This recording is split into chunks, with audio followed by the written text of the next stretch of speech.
Hey, runners, and welcome to the Forever Runner podcast. I'm your host, Herb the Forever Runner, and uh, in in this podcast, I'd like to help runners who are in their 50s, 60s, and 70s learn how to effortlessly run faster without getting injured, so you can enjoy more independence, freedom, and vitality as you get older. So. Uh, I know when I first started running back in my 30s or whenever, um, the real reason I did it is I just felt it was a good way I can uh, go out and eat as much as I want as long as I was a runner. That would all take care of things, and um, it kind of worked for a while, but uh, back then we were constantly hammered by the magazines and articles that you had to run fast if you wanted to run faster or race, and and so that's what most of us did. We were out there doing our training runs fast. I had my favorite little uh, training loop that I'd do, and I'd try to run it faster each time I did it.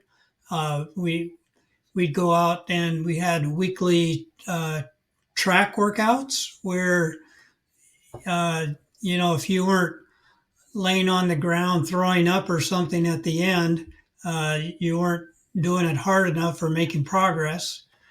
And even when I joined a marathon training group for our local marathon, uh, every Saturday we would go out and do a long run, and every Saturday it was a race to see who would win the training run. Um, so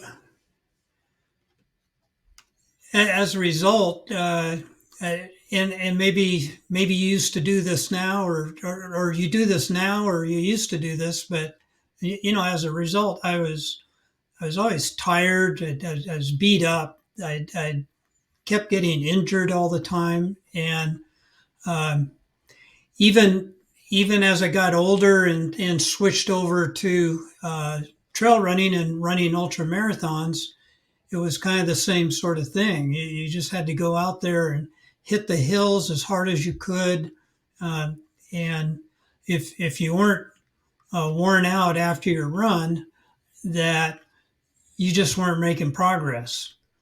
And in some aspects that works, especially in the short term. Yeah, running fast will make you faster, but it's not sustainable. And um, I think we're all aware of that. We just can't go out and burn the bridges every day. You just won't survive.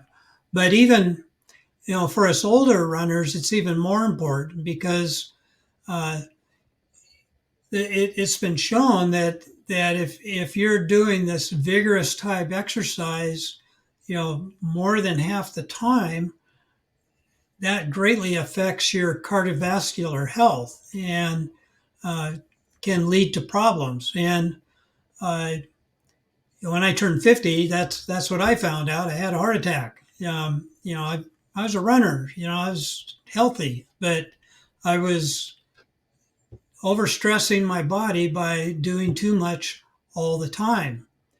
And it wasn't until I was like 62 years old that I finally purchased Dr. Phil Maffetone's book and read how this whole no no pain no gain is a myth. There's a totally different approach that you can take uh, for your running and your training that doesn't involve hurting yourself in the process. And the reality is most successful professional runners and triathletes uh, already follow this method because uh, their livelihood is based on them not only being at peak performance, but not hurting themselves in the process. But for recreational runners, many of us uh, feel that I got to run faster to run fast, and um, I want to be able to keep up with the running group. I want to be up in the main group or up in the lead of the group or whatever.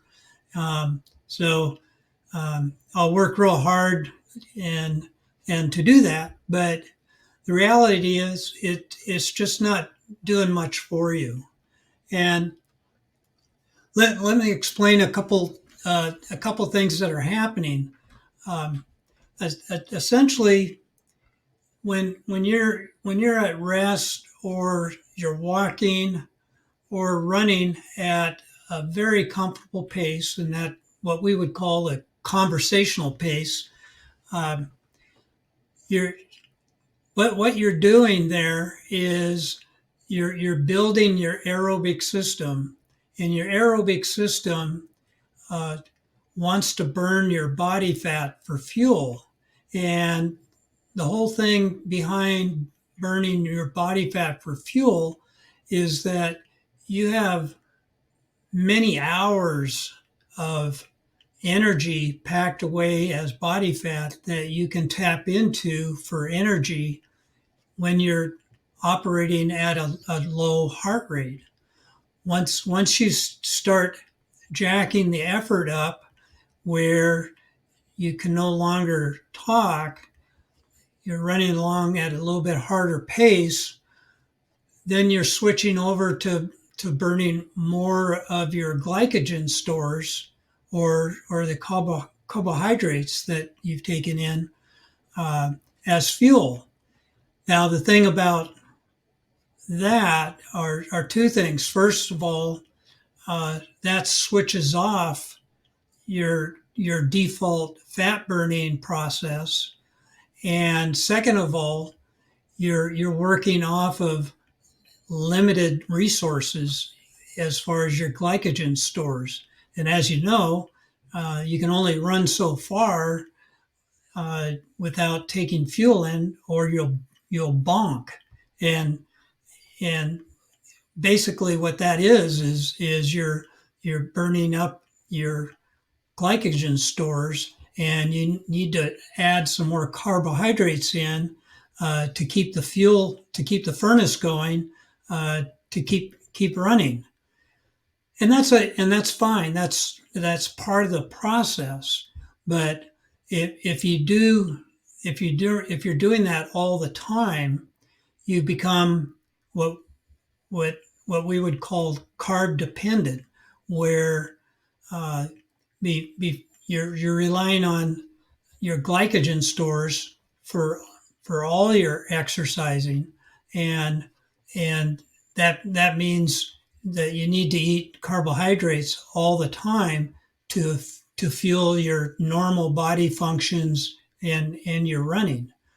And that's uh, that's what I got into, way back in my 30s and all the way up into my early 60s, where uh, I was I had to take in a lot of uh, extra fuel to fuel my runs because I was burning mostly carbs in my runs, and not burning my fat stores.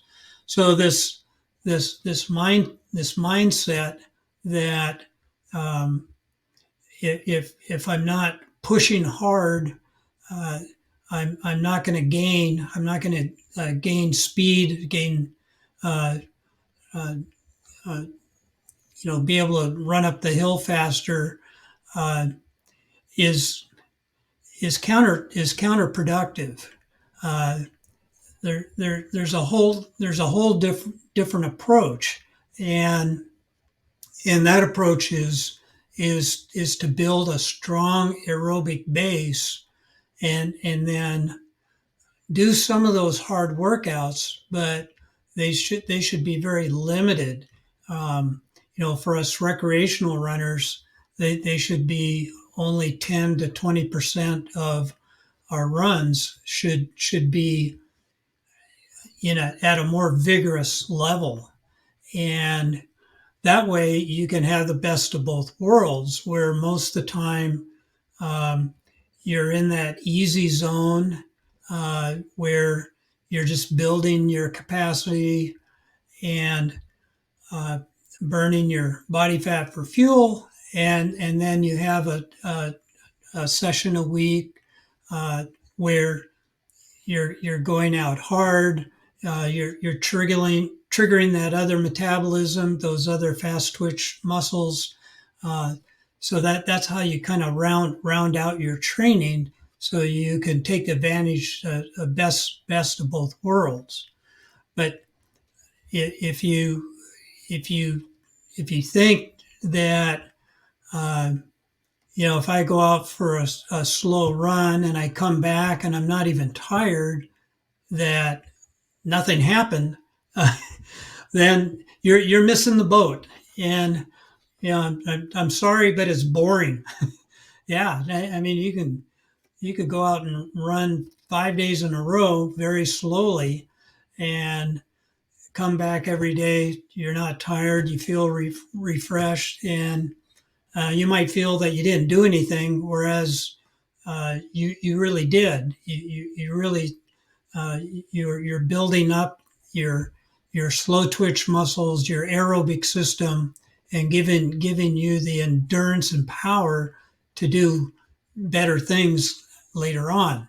So we need to get away from this mindset, and part of part of that mindset uh, relates to the other part of our activity that is very important for us runners in our 50s, 60s, and 70s, and that's resistance training.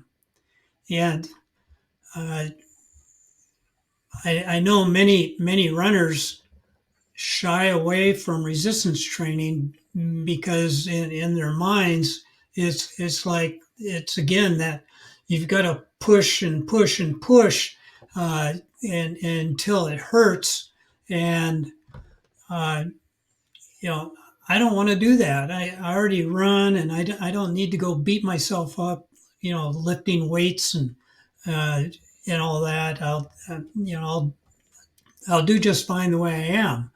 And the reality is that you do need to do some resistance training as we get older. Otherwise, we start losing our muscle mass. But there are ways to do resistance training where you are doing a heavier load, but you're not going to be sore the next day.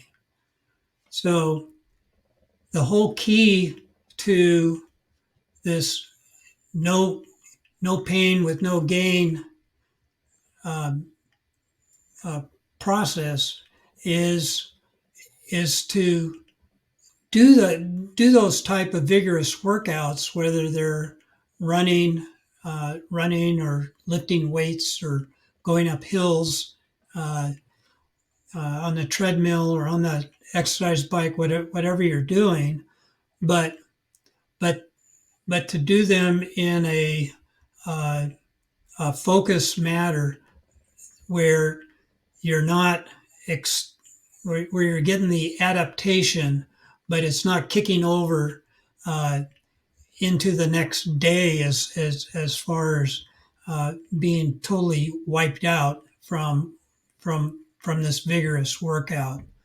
And I'll be going in future episodes. I'll be going through uh, specifics on how we can do that. But the main goal today was was just stop this no pain no gain attitude.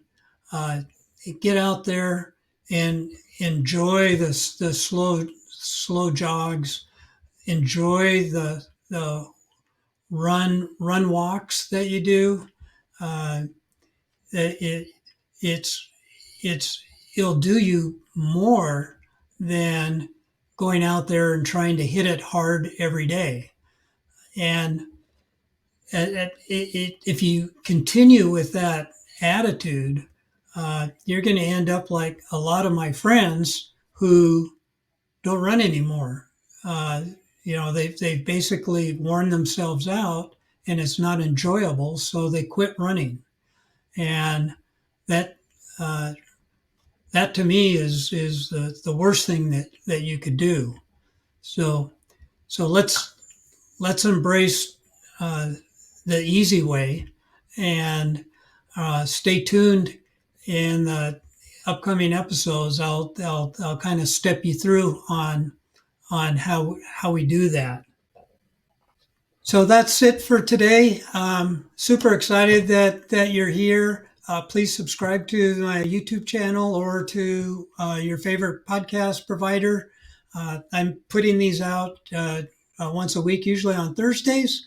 So glad you're here. We'll see you in the next one.